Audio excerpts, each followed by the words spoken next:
அந்த காலத்தில் போக்குவரத்து வசதிகள் இல்லை. சொல்லப்போனால் டெசர்ட்ஸில் தான் ட்ராவல் பண்ணுவாங்க, கேமல்ஸில். அடுத்தது ட்ரெயின்லாம் இப்போ உள்ளது மாதிரி கிடையாது. ஃபர்ஸ்ட் உள்ள காலத்துலலாம் பைபிளை வந்து கையால் ஓலையில் மை வச்சு கையால் ஓலையில் எழுதுவாங்களாம். ஆனால் அது எழுதுறதுக்கு எவ்வளோ நாள் ஆகும்னு நினைக்கிறீங்க? 1 வருஷம் ஆகுமா? ஆனால் இப்போது நவீன முறைன்னு ஒன்று வந்ததுனால தான், பிரிண்டிங் மெத்தடுன்னு ஒன்று வந்ததுனால தான் எல்லாருக்குமே போய் சேரப்படுது. அந்த பைபிள் தான் நம்ம இப்போ கையில் வச்சிருக்கோம். அப்படி இந்த பைபிள் அது டெக்னாலஜி ப்ராப்ளம் தான். இந்த வாய்ப்பு எனக்கு கொடுத்த தேவனுக்கு ஸ்தோத்திரம். நடுவருக்கும் வணக்கம். எல்லாரும் நல்லா இருக்கீங்களா? பாத்தீங்களா, இப்ப நம்ம பாரம்பரிய முறையில நல்லா இருக்கீங்களா கேட்கும்போது அந்த பதிலே இவ்வளவு உற்சாகமா இருக்கு. இதே வாட்ஸ்அப் மெசேஜ்ல ஹவ் ஆர் யூன்னு கேட்கும்போது இவ்வளவு உற்சாகமா நம்ம சொல்லுவோம். சர்ச்சுக்கு வந்தவங்க எங்கேயும் அப்படிதாங்க நல்லா இருக்கீங்களா. இப்போ கூட ரீசெண்டா ஒரு எம்எல்ஏ கிறிஸ்தவ மக்கள் கொள்றவங்களுக்கு 11 லட்சம் ரிவார்டு அந்த மாதிரி ஒரு எம்எல்ஏ ஒரு ரூலை பாஸ் பண்ணிட்டு ப்ரொடெஸ்ட் பண்ணாங்க. நம்ம சபை மக்கள் எல்லாரும், மகாராஷ்டிரா மாநிலத்தில் எல்லாரும் ஒன்று சேர்ந்து, எல்லா கிறிஸ்தவ மக்கள் ஒன்று சேர்ந்து ஆசாத் மைதானில் போராட்டம் நடத்தி அதை வெற்றியும் பெற்றோம். ஆனா அந்த மக்கள் எப்படி ஒண்ணு சேர்த்தோம்? நம்ம சபையில இருந்து கூட 4 பேர் போயிருந்தாங்க. எப்படி நம்ம அங்க ஒண்ணு சேர்த்தோம்? இப்ப பவுல் மாதிரி லெட்டர் எழுதி அப்படி அனுப்புறதுக்கு 13 வருஷம் ஆயிருக்கும் எல்லாத்தையும் ஒண்ணு சேர்க்கிறதுக்கு. அதனால ஒரு வாட்ஸ்அப் மெசேஜ் போதும், எல்லாத்தையும் ஒண்ணு சேர்த்து அந்த போராட்டத்தை வெற்றியை எல்லாத்தையும். ஏன்பா பவுல் அப்போஸ்தலனையும் உங்க வீட்டு தெரியாது? எல்லாருமே பைபிள் வாசிட்டு வந்து மாட்டோமா? யாரெல்லாம் வாசிட்டு வந்திருக்கீங்க? கை தூக்குங்க பார்ப்போம். ஏன்னா என்னோட எதிர் டீம் வந்து டெக்னாலஜி பெருசுன்னு சொல்லிட்டு அவங்க ஃபோனில் உள்ள ஸ்டேட்டஸில் உள்ள வசனத்தை வாசிட்டே வந்துட்டாங்கன்னு நினைக்கிறேன். அதனால தான் அவங்க இங்கே வந்துட்டு சொல்கிறாங்க இது டெக்னாலஜி தான் சிறந்தது, பாரம்பரியம் தான் சிறந்ததே கிடையாதுன்று. நம்ம என்ன செய்வோம்? காலையில் எழுந்துச்சோன்னே பைபிள் வாசிப்போம், ப்ரேயர் பண்ணுவோம், ஏசுவா கிட்ட பேசுவோம். கரெக்டாக? அது மட்டும் இல்லாமல் அபிஷா வந்து சொன்னா கி நாங்கள் வந்து ரொம்ப டிப்ரெஷனாக இருப்போம், ஸ்ட்ரெஸ்ல இருப்போம். அப்போ வந்து 2 வார்த்தை வந்து நம்ம என்ன செய்வோம்? ஸ்க்ரோல் பண்ணும்போது எங்கள்கிட்ட வந்து அந்த வசனத்து மூலமா ஏசுவா பேசுவாங்கன்னு. ஆனா அபிஷா, நான் ஒன்னே ஒன்று சொல்றேன். நீ வந்து அந்த டைம்ல ஒரு 2 நிமிஷம் நீ பைபிளை திறந்து வாசித்தனா ஏசப்பா வந்து உன்கிட்ட அந்த வார்த்தை மூலமாவே பேசுவாங்க. நம்ம எத்தனை பேர் பைபிள் படிச்சோம்? கை எல்லாத்துக்கும் கம்மியா தான் வசந்துச்சு. நீங்களே சொல்லுங்க. நம்ம சர்ச்ல இருக்கோம், போய் சொல்லக்கூடாது. எத்தனை பேரு பைபிள் நம்ம இதா பிசிக்கலா ரீட் பண்ணிட்டு வந்தோம்? நானும் படிச்சுட்டு வந்தோம்மா. அங்க பாருங்க,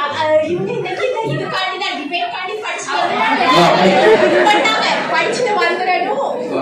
அப்போ நீங்க ஜட்ஜ் ஆயிட்டீங்க. சொல்லுங்க. ஆனா நம்ம சர்ச் ஆல்டர்ல வரும்போது நம்ம மொபைல் எப்படியாவது நம்ம ஆல் ஓபன் பண்ணிருப்போம். எதுக்கு? சைலண்ட்ல போடுறதுக்கு. அப்போ நம்ம கை எப்படியாவது வாட்ஸ்அப்ல இல்லாட்டா இன்ஸ்டால பேர் போடு, யாராவது போஸ்ட் போட்டிருக்காங்களா, யாராவது ஸ்டேட்டஸ் வச்சிருக்காங்களா. இன்றைக்கு சுவிசேஷத்தை அறிவிப்பதற்கு பாரம்பரிய முறை தேவையா அல்லது இன்றைக்கு இருக்கிற மாடர்ன் முறையில சொல்லலாமா, இல்லைன்னா லேட்டஸ்ட் மாடல்ல ஏதாவது புதிதாக காரியங்களை கொண்டு வந்து அப்படி செய்யலாமா? தானே? கரெக்ட் தானே? தப்பா சொல்லியே. ரைட். ஸோ இப்படி அவங்க சொல்லி இந்த காரியத்துக்கு ஒரு முடிவோடு இன்னைக்கு போகணும்னு வைராக்கியத்தோட வந்திருக்கிறாங்க. ஸோ இவங்க எல்லாரையும் நம்ம கைத்தட்டி அவங்கள பாராட்டலாம். நிச்சயமா இது கிறிஸ்தவ ஊழியத்தினுடைய புதிய பரிணாமத்திற்கு இது தேவை.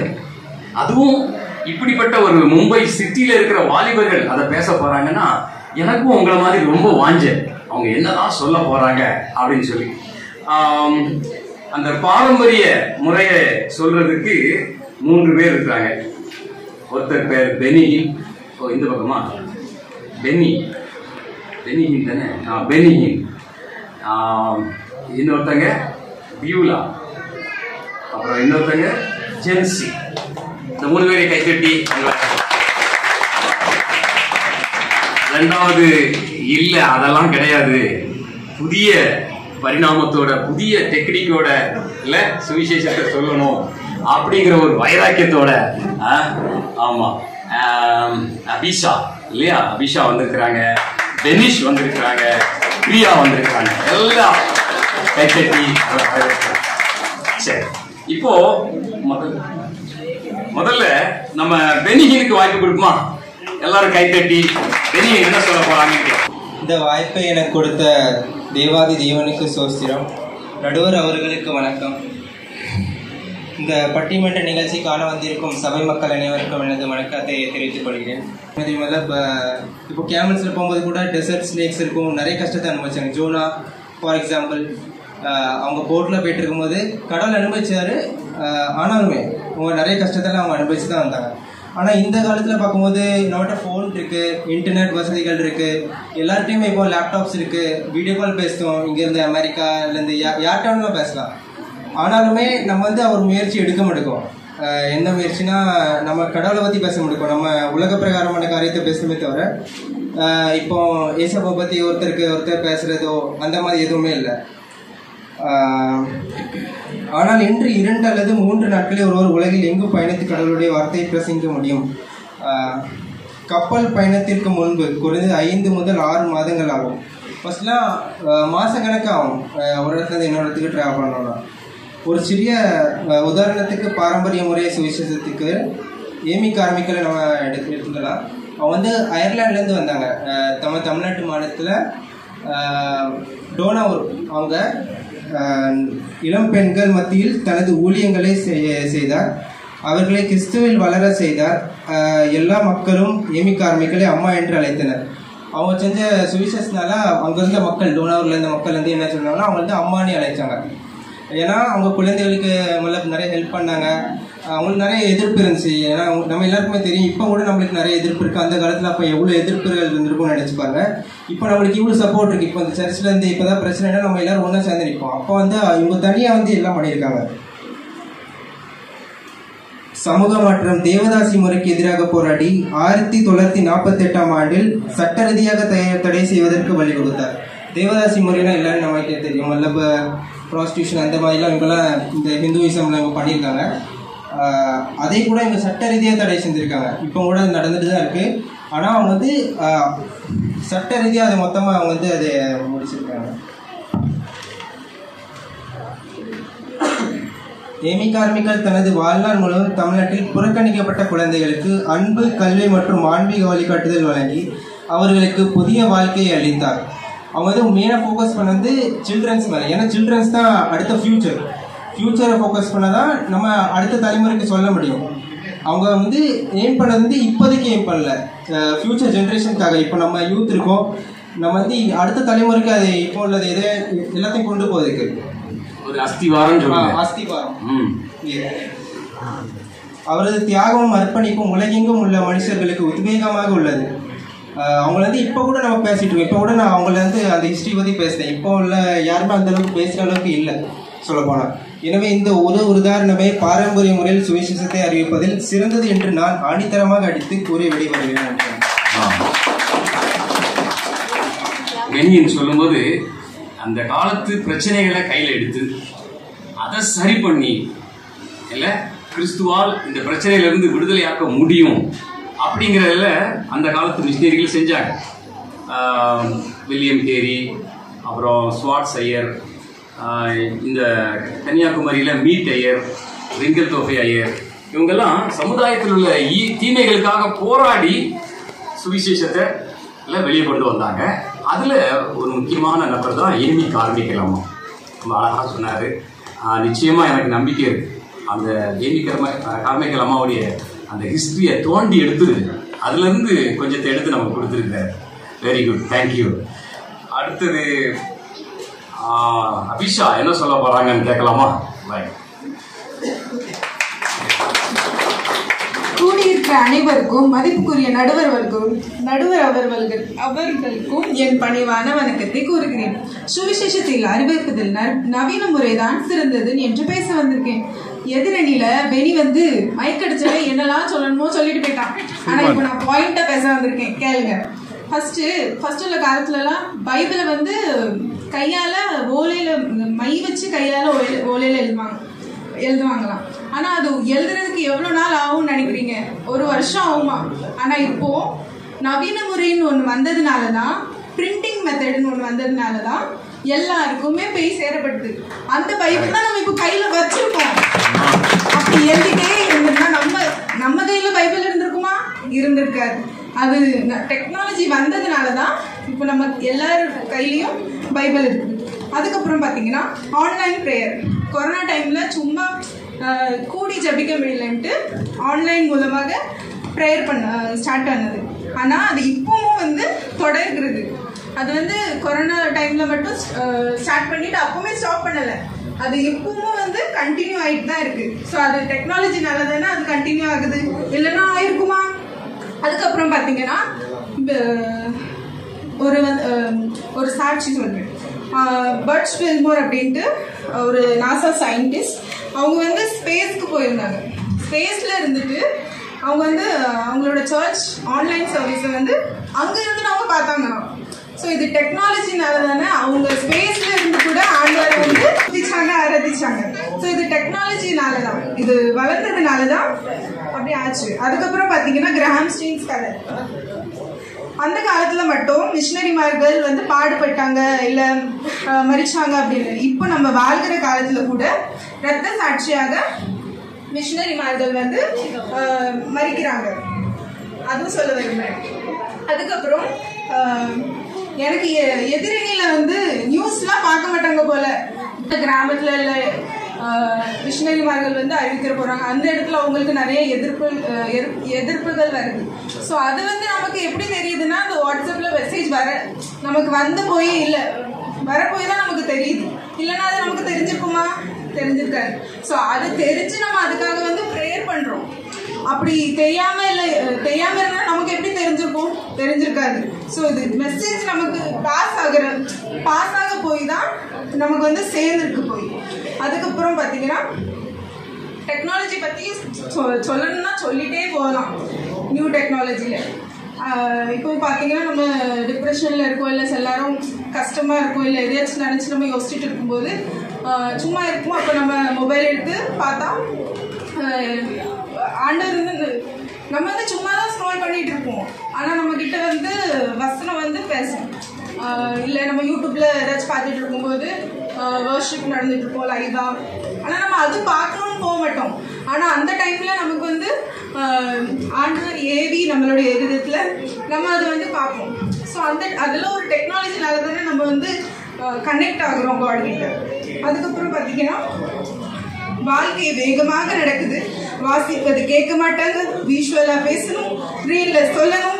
புதிய ப்ரீச்சிங் தான் மனசுக்கு ரீச் ஆகுது. சத்தமா சொன்னாலும் பாயிண்டா பேசணும். இதுதான் காலத்தோட குரல். அதனால் நவீன முறைதான் சிறந்தது என்று சொல்லி விடைபெறுகிறேன். சொன்னாங்க. அப்படியே பின்னால 3 பேரையும் மறைச்சும் பார்த்துட்டாங்க. ரைட். உண்மையிலே அவங்க சொன்னதுல நிறைய வேலிட் பாயிண்ட் இருக்கு. இன்னைக்கு இருக்கிற டெக்னாலஜியை வந்து சரியான விதத்துல நம்ம பயன்படுத்தும் போது இல்லை அதை எப்படியெல்லாம் பயன்படுத்தினா எவ்வளோ காரியங்களை நம்ம சாதிக்கிறோம் அப்படின்னு சொல்லி அவங்க சொல்லியிருக்காங்க.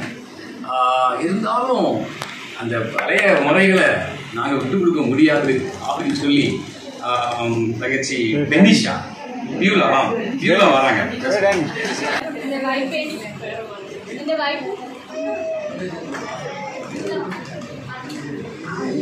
அது டெக்னாலஜி ப்ராப்ளம் தான். இந்த வாய்ப்பு எனக்கு கொடுத்த தேவாதேவனுக்கு ஸ்தோத்திரம். நடுவருக்கும் வணக்கம். எல்லாரும் நல்லா இருக்கீங்களா?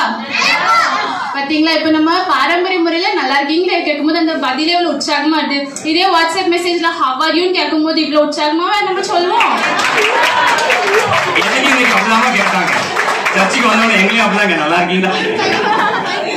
வேற நான் பாரம்பரிய முறையில பேசணும். பைபிள் எடுத்துட்டு வந்திருக்கோம். அபிஷா ப்ரூவ் பண்ணா நவீன முறை மொபைல் எடுத்துட்டு வந்திருக்கா ப்ரூவ் பண்ற மாதிரி. இப்போ அபிஷோட சாட்சி சொன்னா சூப்பரா இருந்துச்சு. அபிஷா நல்லா இருந்துச்சு. இப்போ நம்ம என்ன சொன்னாம நான் டிப்ரெஷன் இருக்கும்போது ரீல் ஸ்க்ரோல் பண்ணுவேன், எனக்கு ஆறுதலான வசனம் கிடைக்கும். அந்த டைம்ல நீ பைபிள் எடுத்து படிச்சா தேவ பிரசன்னத்தோட எனக்கு ஒரு ஆறுதல் கிடைச்சிருக்குமே. அந்த அந்த காலத்துல உள்ள வைரப்பி இந்த காலத்துல பார்க்க முடியுமா? அந்த காலத்துல சீஷர்கள் எப்படி மறிச்சாங்க? நம்ம எவ்வளவு எக்ஸாம்பிள் இருக்கு. ஏசுபடி சீஷர் சிலுவையில் அறையப்பட்டு 2 நாள் சிலுவையில் அறையப்பட்டாங்க. ஆனா இந்த 2 நாள் அவங்க வரப்போறவங்களுக்கு சுவிசேஷத்தை அறிவிச்சாங்க மரண பரியந்தம். அந்த வரைக்கும் இப்ப யார்கிட்ட இருக்குமா? நம்ம பார்க்க முடியுமா? ஆன்லைன்ல யார்கிட்ட முடியாது. வேற சீகன் போல் அவன் சொன்ன பைபிள் டிரான்ஸ்லேட் பண்ணியிருக்கான். ரொம்ப உண்மைதான், நமக்கு பைபிள் கிடைச்சிருக்கா. ஆனா சீகன் போல் அன்னைக்கு முட்டங்கால் போட்டு அந்த பைபிளை தமிழ் மொழிபெயர்க்கலாம்னு இன்னைக்கு வந்து பிரிண்டிங்கே நடந்திருக்காது. நமக்கு எப்பவும் தோணும் ஆண்டவர் இருக்கார். நம்ம மொபைல பார்த்தோம் இல்ல பைபிள்ல பாக்குறோம். இப்ப சர்ச்சுக்கு நம்ம சர்ச்ல எல்லாரும் நல்லவங்க பைபிள் கொண்டு வரும். ஆனா நிறைய சர்ச்ல மொபைல் தான் பைபிளாவே யூஸ் பண்றாங்க. அது தப்பு. வர்ச்சுவல் பைபிள் ரைட்டு தான், ஆனா அது எவ்வளோ வசனம் மிஸ்டேக்கா இருக்கு. எக்ஸாக்ட் மீனிங் நமக்கு எங்க இருந்து கிடைக்கும்? பைபிள்ல இருந்து மட்டும்தான். ஸோ பைபிள் தான் உண்மை, அதுதான் நம்ம கொண்டு வரணும். பிசிக்கலா அதை நம்ம கையில தூக்கிட்டு வரும்போது ஆண்டவர் நம்மள பிசிக்கலா பரலோகத்துக்கு கூட்டு போடுவார். கொண்டு போக முடியாது. அபிஷா சத்தமா சொன்ன வாண்டவர் சத்தத்தையே காணும். நானே ஒரு எக்ஸாம்பிள் தான். இப்போ நம்ம ட்ரெயின் டிராவல் மெஜாரிட்டி பண்ணுவோம். ஸோ ட்ரெயின் டிராவல் பண்ணும்போது நம்ம மொபைல்ல பைபிள் ரீட் பண்றது உண்டு. ஆனா யாருக்கா தெரியும்? அவன் நினைப்பாங்க மொபைல் பார்த்துட்டு இருக்காங்க. ஆனா நான் பைபிள் ட்ரெயின்ல போகும்போது அட்லீஸ்ட் ஒரு நாள் பைபிள் ரீட் பண்ணுவேன். 2 வசனமா ரீட் பண்ணுவேன். என்கிட்ட நிறைய பேர் கேட்டிருக்காங்க பைபிளா அப்படின்ட்டு. அப்ப நம்மளுக்கு ஒரு வாய்ப்பா அமைதா இல்லையா? அது இயேசுவை பத்தி சொல்றது. மொபைல் தூக்கினாலும் வாய்ப்பு வருமா? அதாவது பைபிளை விரிக்கிறதுக்கு வெக்கமா இருக்கு. அது வெக்கப்படக்கூடாது. அப்ப பாரம்பரிய முறை அதுல எப்படி வரும்? இதோட நான் வாதத்தை முடிச்சுக்கிறேன். பாரம்பரிய முறை தான் சிறந்தது நடுவர் அப்படின்னு நான் நன்றி கூறி விளையாடுறேன்.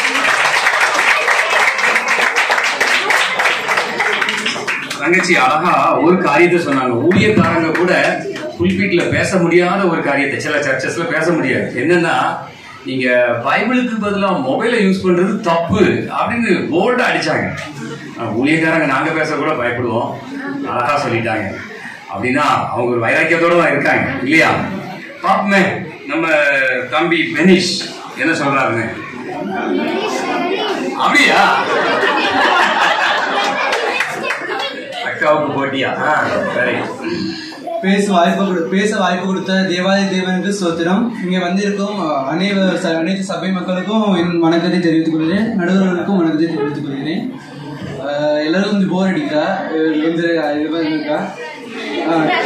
நான் சின்னதா முடிச்சுட்டு பேர் எனக்கு யாரும் கொஞ்சம் நல்லா கேளுங்க. எங்க அக்கா ரொம்ப நல்லா பேசுறான். நானே கொஞ்சம் ஷாக் ஆயிட்டேன் ஒரு செகண்ட். அப்படியே உட்காந்துட்டு. ஆனா உங்கள்ட்ட உண்மையா மறைச்சிட்டா. சொல்லு என்னதான் நம்ம பாரம்பரிய முறையை பத்தி பேசினாலும் பாரம்பரிய முறையிலே பிறந்தாலும் அவளே ஒரு ரசிக்கப்பட்ட ஒரு நவீன முறை மூலமா தான். அதை சொல்லலையே. லாக்டவுன் டைம்ல ஜீசஸ் ரிடீம்ஸ் அந்த மினிஸ்ட்ரி அவங்க நடத்தின ஒரு ஜெபிக்கலாம் அவங்க நிகழ்ச்சியை பார்த்து தான் நாங்களும் எங்க அக்கா எல்லாரும் ரசிக்கப்பட்டோம். அது மூலியமா தான் இயேசுபாக்குள்ள இன்னும் நாங்க உள்ள வந்தோம். இயேசுபாக்குள்ள ரசிக்கப்பட்டு வந்தோம் நாங்களாம். இப்போ லாக்டவுன் டைம்ல பழைய முறை மாதிரி சுவிசேஷம் ரோட்ல போய் அறிவிக்க முடியுமா? முடியாதா? போலீஸ்காரன் வந்து அடிச்சு தட்டிடுவான். அதனால சுவிசேஷம் அறிவிக்கும் போது அந்த ஆன்லைன் பிரேயர் நடத்தினால எவ்வளோ மக்கள் மனம் மாறி ரசிக்கப்பட்டாங்க. இப்போ அவங்க அவ்வளோ மக்களும் சாட்சியாக நிற்காங்க. ஏன்னா ஜீசஸ் ப்ரோக்ராம் கூட பார்த்தா கூட அவ்வளோ மக்கள் சாட்சி சொல்லுவாங்க, வீடியோ சாட்சி சொல்லுவாங்க. சில பேர் அந்த அங்கிள் ரீட் பண்ணுவாங்க சாட்சிகளை. அதே மாதிரி அதை பற்றி நம்ம பார்த்துக்கலாம் எவ்வளோ மக்கள் மனம் மாதிரி அந்த லாக்டவுன் டைம்லையும் அந்த கொரோனா அந்த பயத்துலையும் எல்லாம் எப்படி இருந்திருக்காங்க, மனம் மாதிரி இருந்திருக்காங்க. அப்புறம் எங்கள் அக்கா சொன்னா இந்த பழைய பேதுரு சிலுவையில் அடைக்கும் போது அவங்க போற வரவங்களை இது சொல்லிட்டு இருந்தாங்க, சுவிசின்னு சொல்லிட்டு இருந்தாங்க. அந்த எங்கள் அக்காக்கு தெரியல போல. மலைவாசி மக்களுக்கு சொல்ல போற இந்த ரீசன்ட் டைம்ல மலைவாசி மக்களுக்கு சொல்ல போற அந்த ஊழியர்களுக்கு பாதி பேருக்கு என்ன ஆகுதுன்னே தெரியாது. யாருக்காச்சும் தெரியுமா அவங்க உயிரோட இருக்காங்களா இல்லையா? அது கூட தெரியாது. அந்த மாதிரி ஒரு ஊழியக்காரங்க இப்போ இருக்காங்க. அதே எங்க அக்காவுக்கு நான் வந்து தெரிவிக்க விரும்புறேன்.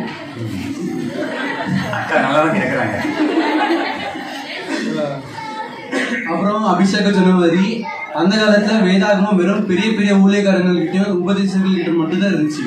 ஆனா புரொட்டஸ்டன்ட், அதாவது மார்ட்டின் லூத்தர் கொண்டு வந்த புரொட்டஸ்டன்ட் முறையை பயன்படுத்துறதுனால நம்மள மாதிரி இருக்கிற சபை மக்களுக்கும் அந்த வேதாகமும் கிடைக்க அவங்க பிரிண்ட் பண்ண உதவி செஞ்சாங்க. டெக்னாலஜி யூஸ் ஆகுது. இப்போ கூட ரீசெண்டா ஒரு எம்எல்ஏ கிறிஸ்தவ மக்களை கொள்றவங்களுக்கு 11 லட்சம் ரிவார்டு அந்த மாதிரி ஒரு எம்எல்ஏ ஒரு ரூலை பாஸ் பண்ணிட்டு ப்ரொடெஸ்ட் பண்ணாங்க. நம்ம சபை மக்கள் எல்லாரும், மகாராஷ்டிரா மாநிலத்தில் எல்லாரும் ஒன்று சேர்ந்து, எல்லா கிறிஸ்தவ மக்கள் ஒன்று சேர்ந்து ஆசாத் மைதானில் போராட்டம் நடத்தி அதை வெற்றியும் பெற்றோம். ஆனா அந்த மக்கள் எப்படி ஒன்று சேர்த்தோம்? நம்ம சபையில இருந்து கூட 4 பேர் போயிருந்தாங்க. எப்படி நம்ம அங்க ஒன்று சேர்த்தோம்? இப்போ பவுல் மாதிரி லெட்டர் எழுதி அப்படி அனுப்பதுக்கு 13 வருஷம் ஆயிருக்கும் எல்லாத்தையும் ஒன்று சேர்க்கிறதுக்கு. அதனால ஒரு வாட்ஸ்அப் மெசேஜ் போதும், எல்லாத்தையும் ஒன்று சேர்த்து அந்த போராட்டத்தை வெற்றியை எல்லாத்தையும் ஏன்பா பவுல் அப்போஸ்தலனையும் உங்க வீட்டு தெரியாது. அதனால வாட்ஸ்அப் மெசேஜ் யூஸ் பண்ணி நாங்கள் அப்படி எல்லாத்தையும் ஒன்று சேர்த்து அந்த போராட்டத்தை வெற்றி பெற்றோம். அதனால சுவிசேஷம் அறிவிப்பதில் நவீன முறை சிறந்தது என்று என் வாதத்தை முடித்துக் கொண்டு நான் விடைபெறுகிறேன். நன்றி, வணக்கம். நல்லா சொன்னாங்க தம்பி. உண்மையிலே சில காரியங்கள் வந்து நம்ம மறந்து போனதெல்லாம் ஞாபகப்படுத்தினார். அதுல வந்து ரீசெண்டா நடந்த ஆசாத் மைதான் அந்த ப்ரொட்டஸ்ட் இல்லையா, ரொம்ப அருமை. நாங்க ஊர்ல இருந்தோம், ஆனா நாங்க பார்த்தோம் என்னெல்லாம் பண்றாங்க. நம்ம கிறிஸ்தவங்க எல்லாம் ஒன்னா கூடி இருக்கிறதெல்லாம் பார்க்க ரொம்ப சந்தோஷமா இருந்துச்சு. அதனுடைய ரிசல்ட்டும் நமக்கு கிடைச்சிருக்கு இல்லையா? கிடைச்சதா இல்லையா? ரைட், சூப்பர், நல்லா அருமையா சொன்னாங்க. அதையும் தாண்டி உங்க பேரு ஜென்சி, அவங்கள கூடவுமா என்ன சொல்றாங்கன்னு கேட்போம்.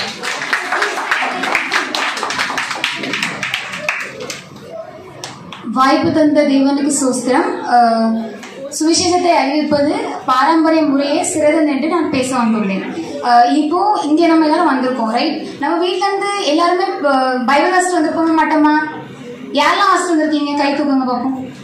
ஏன்னா என்னோட எதிர் டீம் வந்து டெக்னாலஜி பெருசுன்னு சொல்லிட்டு அவங்க போன்ல உள்ள ஸ்டேட்டஸ்ல உள்ள வசனத்தை வாசிட்டே வந்துட்டாங்கன்னு நினைக்கிறேன். அதனாலதான் அவங்க இங்க வந்துட்டு சொல்றாங்க இது டெக்னாலஜி தான் சிறந்தது, பாரம்பரியம் தான் சிறந்ததே கிடையாது. நம்ம என்ன செய்வோம்? காலையில எழுந்துச்சோன்னே பைபிள் வாசிப்போம், ப்ரேயர் பண்ணுவோம், ஏசுவா கிட்ட பேசுவோம், கரெக்டா? அது மட்டும் இல்லாம அபிஷா வந்து சொன்னா கி நாங்க வந்து ரொம்ப டிப்ரெஷனா இருப்போம், ஸ்ட்ரெஸ்ல இருப்போம். அப்போ வந்து 2 வார்த்தை வந்து நம்ம என்ன செய்வோம்? ஸ்க்ரோல் பண்ணும்போது எங்கள்கிட்ட வந்து அந்த வசனத்தின் மூலமா ஏசுவா பேசுவாங்கன்னு.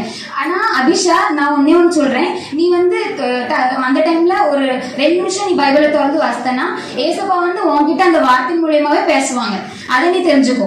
அது மட்டும் இல்லாம பெனிஷ் வந்து சொன்னா கி பியூலா வந்து டெக்னாலஜி மூலியமா தான் அவ ரசிக்கப்பட்டாங்க. ஆனா அது தப்பு. அதுக்கப்புறம் அவ என்ன பண்ணா? சர்ச்சுக்கு ரெகுலரா வந்து அதுக்கப்புறம் ப்ரேயர் பண்ணி, அது மட்டும் இல்லாம பிரசங்கம் கேட்டு, அதுக்கப்புறம் ஏசுவோட வயல்ல வைராக்கியமா இருந்தா. அதனாலதான் அவ வந்து என்ன இப்போ வரைக்கும் நிலைச்சு நிக்கா. அதை நீ சொல்ல மறந்துட்டா பெனிஷ். அது மட்டும் இல்லாம சர்ச் சர்வீஸ் வந்து நம்ம வந்து ஆன்லைன்லயே பாத்துக்கலாம், எல்லாரும் ஈஸியா சொல்லிட்டு போயிட்டாங்க. ஆனா கம்யூனியன் சர்வீஸ்னு ஒரு சர்வீஸ் உண்டு, அது தெரியுமா? அது எங்க இருந்து நம்ம வருவோம்? சர்ச்சுக்கு வந்து ஏசப்போட ரத்தத்தையும் பானத்தையும் நம்ம இங்க வந்துதான் என்ன செய்யணும்? எடுத்துக்கொள்ள முடியும். அப்பதான் நம்மளுடைய பாவங்கள் என்ன செய்யும்னா போக்கப்படும். அது இல்லாம நாங்க வீட்டுல இருந்தே சர்ச் சர்வீஸ் பாப்போம்னா அதெல்லாம் இங்க வந்து டெக்னாலஜி அனுப்ப முடியாது. சோ அது வந்து டெக்னாலஜில பாரம்பரிய முறையே சிறந்தது. இதுலயே தெரியலையா? அது மட்டும் இல்லாம பைபிள்ல வந்து மத்தேயு 9:35 அந்த வசனத்துல பார்த்தோம்னா ஏசப்பா வந்து ஒவ்வொரு இடத்துக்கும் நடந்து போய் ஒவ்வொருத்தரையும் ஒவ்வொருட வியாதி இருக்கிறவங்களுக்கு, கஷ்டத்துல இருக்கவங்க எல்லாம் என்ன செய்யறாங்கன்னா சுகத்தை கொடுக்காங்க. அது மட்டும் இல்லாம ஒவ்வொரு கிராமங்களும் அவங்க போய் ஊழியம் பார்க்காங்க. அப்ப இதுல இருந்தே தெரியல ஏசப்பா போய் ஒவ்வொரு இடத்துக்கும் என்ன செய்யறாங்க? நடந்தே போய் என்ன செய்யறாங்க? சுவிசேஷத்தை அறிவிக்காங்க. இதுல இருந்தே தெரியல பாரம்பரிய முறை எவ்வளவு சிறந்தது என்று. அதுக்கு முன்னாடி உட்காந்து 3 பேர் இங்க வந்து டெக்னாலஜி பேசிட்டு உட்காந்துருக்காங்க. அது மட்டும் இல்லாம பைபிள்ல வந்து ஜான் 12:24 கோதுமையானது நிலத்தில் விழுந்து சாகாவிட்டால் நிலத்திற்கும் செத்ததையாக மிகுந்த பலனை கொடுக்கும். அப்ப இந்த கோதுமை மணியானது யாரு? நம் அடுத்த நாட்டுல இருந்து வந்த மிஷனரிமார்கள். யாருன்னா வில்லியம் கேரி. அவங்க என்ன பண்றாங்கன்னா ஒவ்வொரு ஏசப்பாட்டும் ஞானத்தை கேட்காங்க. ஞானத்தை கேட்டு ஒவ்வொரு லாங்குவேஜும் கத்துக்கிடுறாங்க. சமஸ்கிருதம், பெங்காலின்னு சொல்லிட்டு நிறைய லாங்குவேஜ் கத்துட்டு 400 லாங்குவேஜ்ல அவங்க வந்து என்ன செய்யறாங்கன்னா பைபிளை டிரான்ஸ்லேட் பண்றாங்க. அது மட்டும் இல்லாம வெறும் நியூ டெஸ்டிமெண்ட் அவங்க 200 லாங்குவேஜ்ல டிரான்ஸ்லேட் பண்ணிருக்காங்க. இத வந்து இந்த ஜெனரேஷன்ல உள்ளவங்க சொல்லுவாங்க எங்க கூகுள் பாபா இருக்காருப்பா, அவர் வந்து என்ன டிரான்ஸ்லேட் பண்ணி தந்துருவாங்க. ஆனா அதே கூகுள் பாபா எவ்வளவு தப்பு இருக்கும், மிஸ்டேக்ஸ் இருக்கும்னு அது தெரியாது. ஆனா நீங்க என்ன சொல்றீங்க? டெக்னாலஜி தான் பெஸ்ட். ஆனா அதுல இருக்கிற டிஸ்அட்வான்டேஜ் தெரியாது. ஆனா இதே வில்லியம் கேரி என்ன பண்றாருன்னா ஏசுபாட்டை ஜெபித்து அந்த ஞானத்தை பெறுகிறாரு. அப்போ வில்லியம் கேரி யாரை நம்புறாரு? ஏசு பாபாவை நம்பினாலதான் இப்போ வரைக்கும் அவர் நிலைச்சிருக்காரு. இப்போ வரைக்கும் நம்ம அவங்கள பத்தி பேசிட்டு இருக்கோம். அது மட்டும் இல்லாம நம்ம பைபிள்ல பார்த்தோம்னா சமார்த்திய ஸ்ரீ அவங்க என்ன பண்றாங்கன்னா தண்ணி எடுக்கிறதுக்காக கிணற்றடியில போறாங்க. அப்ப போகும்போது என்ன பண்றாங்கன்னா அங்க வந்து இயேசுவை முகமுகமா பாக்குறாங்க. அப்ப பார்க்கும்போது இயேசுவை வந்து அவங்களுடைய வார்த்தைகள் சொல்லும் போது அந்த பெண் மட்டும் இல்லாம அவங்களை சார்ந்த ஒரு ஊரே என்ன செய்யுதுன்னா ரட்சிக்கப்படுறாங்க. அப்ப இது இருந்தே தெரியலையா பாரம்பரிய முறையா வந்து எவ்வளவு சிறந்தது என்று. இப்ப நீங்க ஈஸியா செய்வீங்க, நாங்க வந்து வாட்ஸ்அப்ல பண்ணோம், அதை பண்ணோம், இதை பண்ணோம்னு. ஆனா அந்த காலத்துல ஒவ்வொரு இடத்துக்கும் போய் அவ்வளவு கஷ்டப்பட்டு பண்ணனாலதான் இப்போ வரைக்கும் அந்த விதையானது நிலைத்திருக்கு. இல்லைன்னா அதெல்லாம் ஈஸியா நீங்க சொல்லிட்டு போயிருவீங்க. இப்போ அந்த மிஷனரி மாதிரி நம்ம ஊருக்கு மட்டும் வராம இருந்திருந்தா நம்ம இன்னும் அதே பன்னேரியா தான் இருந்திருக்கணும். சரியா? இல்லாம மிஷனரிமார்கள் வந்து சொல்றாங்க மிஷனரிமார்கள் அங்க கஷ்டப்பட்டாங்க இங்க கஷ்டப்பட்டாங்க. ஆனா எனக்கு என்னன்னா மிஷனரிமார்கள் இப்போ வரைக்கும் இன்னும் மலைவாசி ஆதிவாசி மக்கள் கிட்ட மிஷனரிமார்கள் ஊழியம் பார்த்து கொண்டிருக்காங்க. அவங்க இன்னும் வரைக்கும் எங்களுக்கு டெக்னாலஜி வரல, எங்களுக்கு நெட் வரல அப்படின்னு சொல்லிட்டு எதிர்பார்க்கல. அவங்க போய் என்ன பண்றாங்க, ஒவ்வொருத்தரையும் ரசிக்கப்பட வைக்காம ஒவ்வொரு ஆத்மாவையும் அவங்க ஆதாயப்படுத்த வைக்கிறாங்க. அப்போ அதுல இருக்குது, அதுதான் பாரம்பரிய முறைன்னு சொல்றாங்க. இல்லைன்னா ஈஸியா நீங்க சொல்லிட்டு போயிருவீங்க டெக்னாலஜி தான் சிறந்தது என்று. லாஸ்ட்ல நான் என்னோட விவாதத்தை முடித்துக் கொள்கிறேன். இதுல இருந்து தெரியல பாரம்பரிய முறையானது மிக சிறந்தது என்று என் விவாதத்தை முடித்துக் கொள்கிறேன்.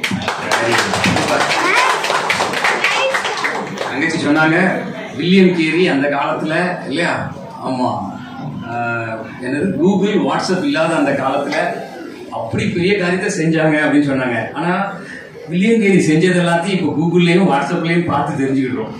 உண்மையா இல்லையா? ரைட், பரவாயில்ல. இப்ப என்ன சொல்ல வரேன்னா, அவங்க அந்த காலத்துல இந்த வசதிகளே இல்லாத அந்த காலத்துல அவங்க சாதிச்சதை காட்டிலும் இந்த வாட்ஸ்அப்பும் கூகுள் இருக்கிற காலத்துல நம்மளால சாதிக்க முடியுதா அப்படிங்கறத அவங்க வச்சிருக்கிறாங்க வாதமா. இப்போ நம்ம பிரியா என்ன சொல்றாங்கன்னு பார்ப்போமே.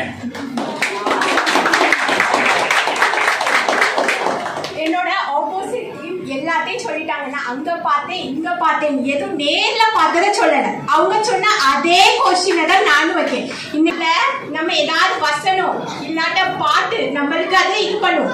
பைபிள அவங்க சொன்னாங்க பைபிள் எல்லாம் யூஸ் ஆகும். ஆனா ஏசப்பா இது புதிய ஏற்பாடுல பிறக்கும் போது என்னது அவங்க ஏஞ்சலை வச்சு ஒன்றும் வழிகாட்டல, ஒரு ஸ்டார் தான் யூஸ் ஆச்சு அவங்களுக்கு வழிகாட்ட. அதே போல பழைய ஏற்பாடுல மோசஸ்க்கு ஏசப்பா வந்து என்னது ஒரு புல்செடி மூலியமா தான் பேசினாங்க. அதனால ஏசப்பா நினைச்சா எல்லா எதுனாலதான் பேசலாம். இதுதான் வந்து இவங்கதான் வேணும், இந்த வேரியபிள் யூஸ் தான் வேணும். ஏசப்பா நினைச்சா எல்லா எதுனாலும் யூஸ் பண்ணலாம். ஸோ ஏசப்பா என்னது கொலோசியஸ் 1st சாப்டர்ல போட்டிருக்கு, எல்லாத்தையும் நான் படைத்தேன் எனக்காக படைத்தேன். அப்போ ஏசப்பா வாட்ஸ்அப் ஸ்டேட்டஸ் மூலியமா இன்ஸ்டாகிராம்லயும் பேசலாம்.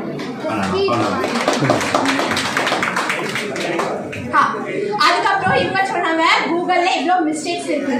அவங்க ஒவ்வொரு மிஷனரி எல்லாம் இதை பத்தி சொன்னாங்க. அவங்க எந்த லெட்டர் போட்டு எங்க போய் கப்பல் மூலியமா எந்த இடத்துல போய் சோர்ஸ் இது பண்ணிட்டு வந்தீங்க, கேதர் பண்ணிட்டு வந்தீங்க.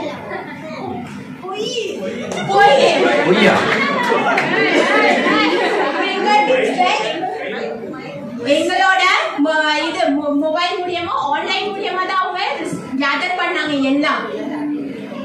அதுக்கப்புறம் அவங்க சொன்னாங்க ரொம்ப லோடிங் ஆகும், இன்டர்நெட் ப்ராப்ளம் எல்லாம் வரும். சர்ச்ல பிசிக்கலா வரும்போதும் 9:30 சர்வீஸ்ல நான் இந்த சர்ச் நிரம்பியா வலியுது, அதுலயும் ப்ராப்ளம்ஸ் வருது, அதுலயும் லேட் ஆகுது, அதுவும் டிராபிக் எல்லாம். அதே போலதான் இங்கேயும் ப்ராப்ளம் இருக்கு. அதுதான் சாத்தானோட செயல். ஆனா ஒரு ஆப்ஷன் இருக்கு. யாரோ ஒரு ஐயா சொன்னாங்க ஜூம் மீட்டிங்ல கூட வர மாட்டேங்காங்க. அது உண்மையா? ஜூம் மீட்டிங்ல வர, ஆனா அதுல ஒரு ஆப்ஷன் இருக்கு. இதுல செய்தி முடிஞ்சனா அதுக்கப்புறம் நம்மளால இது பண்ண முடியாது. பட் இதுல எங்களுக்கு ரீப்ளேயிங் ஆப்ஷன் இருக்கு. நாங்க எங்களோட இதுல நம்ம அடுத்தால இப்படிலாம் பிளான் இருக்குங்க. இதெல்லாம் நீங்க கண்டுபிடிச்சிட்டீங்க. கரெக்ட். யானா பர்சனலா பைபிள்ல தோறதாதான் இது பண்ணணும். ஏசப்பா பைபிள்ல போட்டிருக்காங்க. எங்க 2-3 பேர் இருக்காங்க, நாங்க இருக்கோம். சர்ச்சுக்கு வந்து தான் பிரேயர் பண்ணுவோம். ஏசப்பா உண்மையா நம்ம வந்து பிரேயர் இது பண்ணனா ஏசப்பா நம்ம கூட பேசுவாங்க. கரெக்ட். அதுக்கப்புறம் இவங்க ஒவ்வொரு ஊழியக்காரர் இது மிஷனரிஸ் எல்லாம் பாடுபட்டாங்க, இது பண்ணாங்க. பாடி இப்பவும் படதான் செய்தாங்க. ரீசெண்டா கூட ஒரு நன் கேஸ் இருந்துச்சு, எல்லாருக்கும் அது தெரியும். அது வந்து பழைய முறையில நம்ம இது பின்பற்றி இருந்தோம்னா அவங்க லெட்டர் போடுவாங்க இதுதான் நடந்துச்சு. அது நம்மளுக்கு வர ஒவ்வொரு சர்ச்சுக்கு வரையே எவ்வளோ டைம் ஆயிருக்கும். அது வந்து நம்ம அது உண்மையா இல்லாட்ட கரெக்டான இல்லை அதுலயுமே கொஞ்சம் இன்ஃபர்மேஷன் அங்க இங்க இதாயிருக்கும். ஆனா இப்போ உள்ள லைவ் இதுல எங்களுக்கு இன்ஃபர்மேஷன் நியூஸ் வருது. நாங்க ஆன்லைன் கேதரிங் ஏதாவது மூலமா நாங்க அதை ப்ரேயர் பண்ணி அது மட்டும் இல்ல ஏசப்பால அற்புதம் செஞ்சாங்க. ஜல்தி அவங்களுக்கு பெயிலும் கிடைச்சிச்சு. அதுக்கு இந்த கம்யூனிகேஷன் ரொம்ப உதவியா இருந்தது. அதுக்கப்புறம் பெனிஷ் சொன்னா என்னது பியூலா அப்போ இது ஆன்லைன் ஒரு சோஷியல் மீடியா இது தான் ரசிக்கப்பட்டாங்க. அப்போ அவ சொன்னா அதை காத்தது என்னது பாரம்பரிய முறைதான் ஜென்சி வந்து பேசினாங்க. அது கரெக்ட் தான். பட் அது பேசணும்னா அவ ஃபர்ஸ்ட்ல இருந்து சர்ச்சுக்கு வந்திருக்கா எல்லாம் பண்ணிருக்கா. பட் அப்பவுமே அவங்க வந்து யார் ரசிக்கப்படல. அதுக்கு ஒரு டேர்னிங் பாயிண்ட் வந்தது என்னது ஒரு ஆன்லைன் மூலியமா தான். நம்ம எல்லாத்துக்கும் பக்தி இருந்துச்சு ஃபர்ஸ்ட்ல இருந்து. பட் ஒரு டேர்னிங் பாயிண்ட் வந்தது என்னது ஒரு சோஷியல் மீடியா பிளாட்ஃபார்ம் பத்தி தான். நம்ம மட்டும் இல்ல நம்மளுக்குமே என்னது அதே தான் பைபிளை பத்தி தான் அங்கேயும் இது பண்ணாங்க ப்ரீச் பண்ணாங்க. பட் சோஷியல் நம்மளுக்குமே என்னது குடும்ப ஜெபம் சர்ச்சுக்கு டைமுக்கு வரது எல்லாம் நம்மளுக்கு புதுப்பிச்சது என்னது ஒரு ரிலேஷன்ஷிப் ஸ்ட்ராங் ஆனது என்னது ஒரு ஆன்லைன் மீடியா பிளாட்ஃபார்ம்னால தான். அது மட்டும் இல்ல அது நம்மளுக்கு மட்டும் யூஸ் ஆகல மற்ற ரிலிஜன் மக்களுக்குமே யூஸ் ஆச்சு. ஆமா இது கேட்க ரொம்ப புதுமையா இருக்கு. நீங்க சொல்லுங்க. இது சர்ச்சுக்கு வரலாம். ஆனா மத்த மக்களுக்கு எப்படி சர்ச்னா இது பண்ணும் பைபிள் அவங்களுக்கு எவ்வளவு சர்ச்சுக்கு வாரே கர்த்தரை ஏற்றுக்கொள்ளே எவ்வளவு இதாகும். அவங்களுக்கு நம்ம பைபிள் கொடுப்போம் அவங்க வீட்டுல எவ்வளவு அப்போஸ் பண்ணுவாங்க. ஆனா ஆன்லைன் மூலமா அவங்க கன்வீனியன்ட்டுக்கு அவங்க அதை யூஸ் பண்ணிக்கலாம். அதுக்கப்புறம் பைபிள் வந்து ரொம்ப அவங்க இது பண்ணாங்க இது. பட் பைபிள் ஹையர் செல்லிங் எப்போ வந்துச்சு இந்த சோஷியல் மீடியா ஏசப்பாவை பத்தி சொன்ன சோஷியல் மீடியாவுக்கு அப்புறம் தான் ஹையர் செல்லிங் பைபிளே ஆச்சு. அதுக்கப்புறம் ஒரு காலத்துல இருந்துச்சு மிஷனரிக்கு அனுப்பவே அவங்க வந்து இது பண்ணிட்டு இருப்பாங்க. மத்தலப் அவங்க ஃபுல் டைம் மூலியமா பாப்பாங்க. நம்ம வந்து நம்ம ஃபேமிலிஸ் எப்படி பார்க்க முடியும். பட் இப்போ ஒரு ஆப்ஷன் இருக்கு நம்ம வீட்ல இருந்து அவர் கன்வீனியன்ட் நம்ம ஒரு டீச்சரா இருக்கலாம் ஐடி ப்ரொஃபஷனலா இருக்கலாம் நம்ம ஆன்லைன் மூலியமாவும் மிஷனரி நம்ம பண்ணலாம். அதனால மிஷனரி ரேட் இப்போ கூடி இருக்கு. கடைசியா பாரம்பரிய முறையில ஒரு இது இருக்கும் மத்தலப் மோனோட்டோனஸ் இருக்கும். ஒருத்தவங்க மட்டும் ப்ரீச் பண்ணுவாங்க அதை வந்து எல்லாரும் கேட்பாங்க. பட் இப்போ நவீன முறையில இன்டராக்ஷன் இருக்கு நம்மளுக்கு. அது என்னது இப்போ ஃபார் எக்ஸாம்பிள் நம்ம லாஸ்ட் வீக் ஒரு செய்தி கேட்டோம். என்ன செய்தி who is my neighbor ஏசப்பாவுமே எனக்கு ஒரு சாதா ப்ரீச் பண்ணல. மத்தலப் you should love your neighbor ஏசப்பா ஒரு parables மூலமா அவங்களுக்கு இது பண்ணாங்க எக்ஸ்பிளைன் பண்ணாங்க. சோ தட் அவங்களுக்கு ஈஸியா நல்லா இது அவருக்கு. அதே போல தான் இப்பவும் நவீன முறையில நமக்கு online chat comment section feedback section அப்படி இருக்கப்போ டூ வே கம்யூனிகேஷன் இட்ஸ் அப்போ விஷுவலா நம்ம பாக்குறது அது ரொம்ப எஃபெக்டிவா இருக்கு. கண்டிப்பா ஒத்துக்கிறேன். கடைசியா நான் முடிக்கிறதுனா நடுவர்ட்டையும் ஆப்போசிட் டீம்டையும் ஒரு கொஸ்டின் கேட்டு முடிக்கிறேன். நீ ஒரு ஏதாவது பொருள் இல்லாட்டா வாட்சா இருக்கட்டும் மொபைலா இருக்கட்டும் நீங்க புதுசா வேண்டாலும் இல்லாட்டா வேண்டியிருந்தாலும் எப்படி நீங்க அதை இது பண்ணிருப்பீங்க எப்படி பார்த்து வாங்கிருப்பீங்க சேமாக வாங்குவீங்க. என்னது அதுல இதோட என்னது என்ன ஃபீச்சர்ஸ் எக்ஸ்ட்ரா இருக்கு எது எஃபெக்டிவா இருக்கு. இப்போ கூட நவீன பாரம்பரிய பத்தி பேசுறாங்க 2 பேர் டிஜிட்டல் வாட்ச் யூஸ் பண்றாங்க நவீன மூலியமா. டெக்னாலஜி சார்ஜ் கொடுக்க மாட்டேங்குது. சோ ஒரு சாதாரண பொருளுக்கே ஒரு இதுக்கு அப்டேட் தேவைப்படுது. அப்போ சுவிசேஷத்துக்கும் அப்டேட் தேவைப்படுது. கண்டிப்பா நம்ம வந்து ஏசப்பா கப்பல் பவுல் வந்து லெட்டர் மூலியமா யூஸ் பண்ணுவோம். நம்ம இப்போ நவீன இதுல நம்ம பிராட்காஸ்ட் சோஷியல் மீடியா பிளாட்ஃபார்ம்ல சுவிசேஷத்தை இது பண்ணுவோம். மோட்டோ ஒண்ணுதான் சுவிசேஷத்தை அறிவிக்கணும். எது நம்மளுக்கு கன்வீனியன்டா இருக்கு எஃபெக்டிவா இருக்கோ அதை நம்ம யூஸ் பண்ணிடுவோம். ஏன்னா அறுப்பு மிகுதி வேலை அறுப்பளவு கம்மி. இப்போ நம்ம என்னது நம்ம வந்து லெட்டர் போட்டுக்கிட்டு இல்லாட்ட போட்டுக்கிட்டு நம்ம எப்போ அதை சுவிசேஷத்தை சொல்லி முடிப்போம். போஸ்ட் ஆபீஸே இப்ப க்ளோஸ் பண்ண போறாங்க. போட்டு பிரயோஜனம் இல்லை. அதனால இந்த இது போல என்னது நம்மளோட டீம் என்னது அதே போல நம்ம வந்து ஒரு அப்போ மொபைல்ல லைட் அடிச்சு அப்படியே அந்த மாதிரியா? அது வசனத்தை பார்த்த மாதிரி ஒரு அந்த வாலிப பயணம் போல இல்ல ஃபில்டர் போல நம்ம சோஷியல் மீடியால ஷைன் பண்ணுவோம். சூப்பர். இதுல ஒரு காரியத்தை நம்ம தெளிவா புரியணும். பழைய காலத்துல சுவிசேஷம் சொல்லும் போது அந்த காலத்திலயும் மிஷினரிகளுக்கோ அல்லது ஊழியர்களுக்கோ ரொம்ப ஆபத்து இருந்துச்சு. இந்த காலத்திலயும் ஆபத்து இருக்கு. ரெண்டு விதமான ஆபத்துகள். அந்த காலத்துல ஒருவேளை ஊழியத்துல அவங்க ஊழியத்துக்கு போறதுனால வர எதிர்ப்புகள் நிறைய இருந்தது அப்படின்னு சொல்லி இவங்க சொன்னாங்க.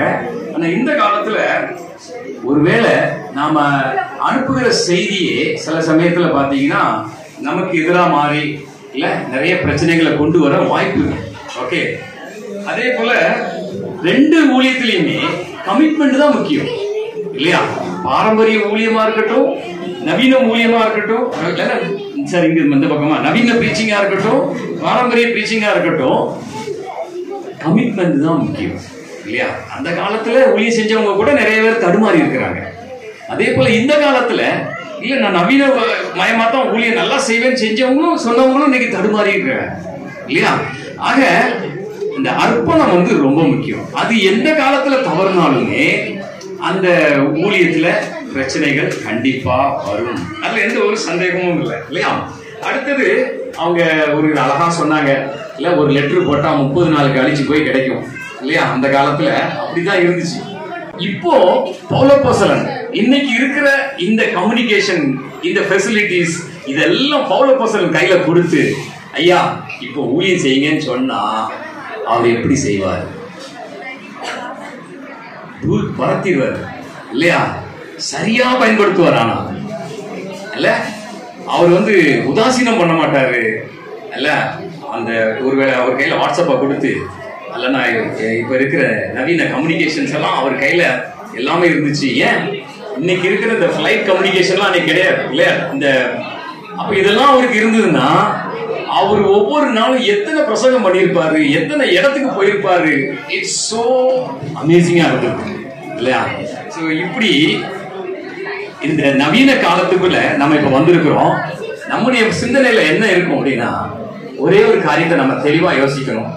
என்ன, பாரம்பரியத்துல செய்யப்பட்ட ஊழியர்களை ஒரு நாள் நம்மால் மறுக்க முடியாது இல்லையா? அதெல்லாம் இன்னைக்கு இருக்கிற நவீன காலத்து ஊழியங்களுக்கு ஃபவுண்டேஷன், அஸ்திபாரம். அதை நாம ஏற்றுக்கொண்டுதான் ஆகணும். அதை என்ன செய்ய முடியாது, மறுக்கவும் முடியாது, வெறுக்கவும் முடியாது. ஏன்னா அவங்க அந்த காலத்துல ஒருவேளை சீகன் பால் ஐயாவை எடுத்துக்கிட்டீங்கன்னா, அவர் வந்து சுடுமணல்ல தமிழ் கத்துக்கிட்டாரு. ஒருவேளை அன்னைக்கு அவருக்கு வாட்ஸ்அப்லாம் இருந்துச்சுன்னா இன்னும் குயிக்கா கத்துக்கு பார்க்கலாம். ஆனா அந்த காலத்துல அதை அவர் பயன்படுத்தி அவ்வளவு கஷ்டப்பட்டு இன்னைக்கு நமக்கு ஒரு வேதாகமம் கிடைக்க போராடி இருக்கிறாங்க. ஆக பாரம்பரிய ஊழியத்தை ஒரு நாள் நம்ம என்ன செய்ய முடியாது, மறுக்க முடியாது. அது ரொம்ப ரொம்ப நம்முடைய கிறிஸ்தவ சமுதாயத்திற்கு மாத்திரம் அல்ல, உலக கிறிஸ்தவத்திற்கே அதுதான் தேவையானதா இருந்தது. அதுல இருந்து உருவாக்கப்பட்டதுதான் இன்னைக்கு வந்த நவீன காலத்து இல்ல டெக்னாலஜி. ஓகே, ஆனா இன்னைக்கு இருக்கிற யுகத்துல நம்ம புதிய டெக்னாலஜியை சரியா பயன்படுத்தி சரியான அர்ப்பணத்தோட அதை நம்ம பயன்படுத்தணும். ஆனால் இன்னைக்கு உலகமே சுவிசேஷத்தால சந்திக்கப்பட்டுரும் இல்லையா? ஒருவேளை ஒரு மிஷினரி எங்கேயோ ஒரு இடத்துல ஒரு பிரச்சனை வந்துட்டாரு, பிரச்சனையை சந்திக்கிறாங்கன்னா உடனே அவர் ஃபோன் பண்ணி இன்னைக்கு வந்து கம்யூனிகேஷன் கிடைச்சிருது. அந்த கம்யூனிகேஷன் கிடைச்ச உடனே என்ன பண்றோம், நிறைய பேருக்கு அது என்ன ஷேர் ஆகுது. உடனே எல்லாரும் பார்த்த உடனே ஜோம் பண்றோம் இல்லையா? சிலர் வந்து ஓகே ஜோம் பண்ணட்டாம பரவாயில்ல, ஒரு கும்பிடு போட்டு விட்டுருவாங்க, எஸ் அப்படின்ட்டு ஏதோ ஒண்ணு. ஆனா நிறைய பேர் சின்சியரா ஜோம் பண்றாங்க. அதுக்கு ஒரு உதாரணமா தான் அந்த நர்சஸ் அவங்களுடைய இஷ்யூவை நம்ம பார்த்தோம். இப்படி நிறைய காரியங்கள். ஸோ எல்லா காலங்களிலேயும் மகிமைப்படுகிறவர் இயேசு கிறிஸ்து இல்லையா? அதனால பாரம்பரிய சுவிசேஷ ஊழியம் ஒருவேளை நம்மை உருவாக்கினது என்றால், இந்த நவீன காலத்து இல்ல ஊழியம் நம்மை நடத்தி செல்லும் என்பதில் எந்த ஒரு சந்தேகம் இல்லை. ஆகவே நவீன காலத்து இந்த ஊழியம் நிச்சயமாகவே சரியான பாதையில் சென்று ஆண்டவருடைய நாமத்தை மகிமைப்படுத்தி அதுதான் சிறப்பானது என்பதை சொல்லி இந்த வாய்ப்புக்கு நன்றி.